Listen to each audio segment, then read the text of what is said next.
Hey y'all, so it's Vanessa here with another real estate education video, and this video is going to give you the answer to your question when you ask, how much money do I need to buy a house? Like, what all am I going to pay? What all do I need to get ready? What money do I need to have to buy a house? This is the video right here. So there are 6 costs or slash fees that come along with purchasing a home, and 4 of them you're going to pay 2 weeks into getting your offer accepted, being in contract for a home.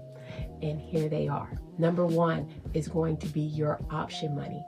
Option money is completely negotiable. I see people pay anywhere from $100 to $700 more or less, and it depends on how the market is. The option fee is non-refundable in any circumstance. So you want to strategize with your realtor about how much option do I need to pay to make my offer strong, but I don't want to pay too much option and put so much money on the line.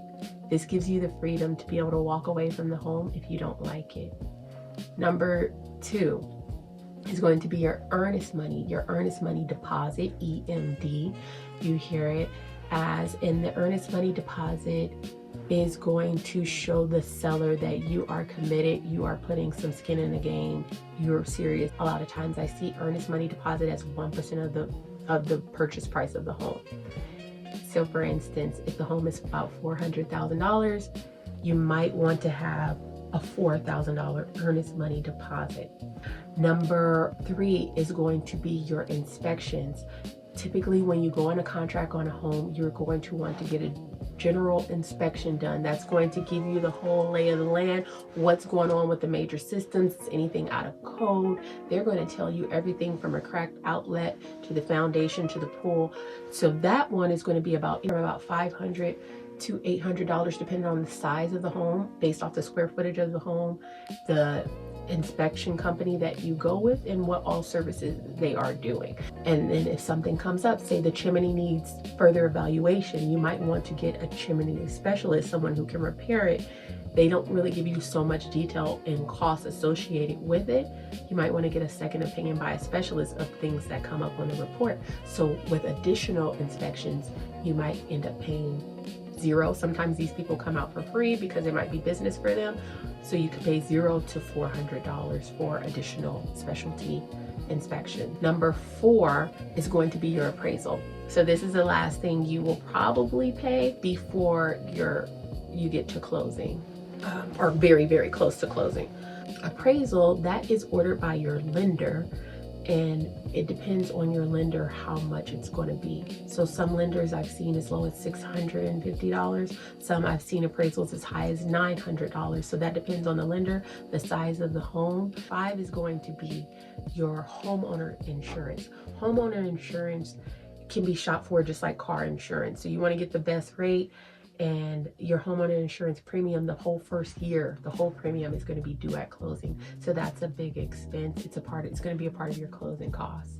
And let's get to number 6, which is your closing costs. So like I said, that homeowner's insurance is going to be a part of your closing costs, but there are other things that are in your closing costs, such as your reserves of your homeowner's insurance. You're going to do reserves sometimes of your HOA. You're going to do reserves of the property taxes, and you are going to have your title fees. This is all clumped into number 6, which is closing costs. So your down payment. So if you're doing 5%, 10%, if you're doing 5%, you're a $20,000 down payment. So all of that is going to be a part of your closing costs. Now, here is the fun thing, is that there are some things that are credited from your closing costs, which will give you your cash to close. Your earnest money, that's a credit. Your option money is a credit. So that $300, say you put down $300 as your option money, say you put down $4,000 as your earnest money, that is a credit. In some cases, the way that the lender writes it out, they have appraisal as your closing cost, but because you pay for that as it's being ordered, say it was $750, that $750 is going to show as a credit on your closing costs. So your cash to close amount is going to be able to have some subtractions, right? Let's just do an example of what that will look like. Okay, so quick example. Say you get a $400,000 home. and then $300 is an option. The earnest money is $4,000. Your inspections, let's say, is $650. A specialty plumbing evaluation comes into play, and it's $200. That's how much the plumber is charging you. And then you get appraisal. They charge you $650. Your total out of pocket before closing, before you even close, is going to be $7,600 in this scenario.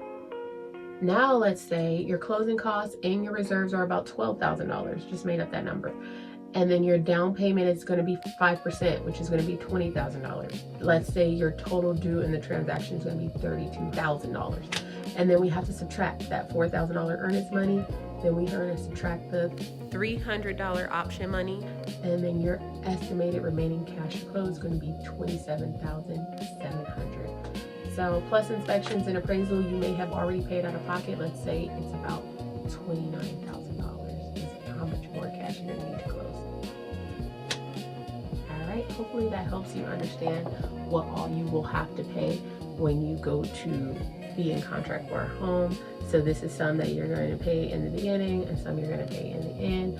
There are programs, down payment assistance programs. There are different ways to negotiate and navigate this. So it is very important that you collaborate and strategize with your lender and your realtor, especially your realtor, so that you can find something that works for you and get the guidance that you need. I would love if you strategize with me, Vanessa of Fifth Stream Realty and Cap Real Estate Investment, built on integrity and backed by strategy. All right, y'all take care.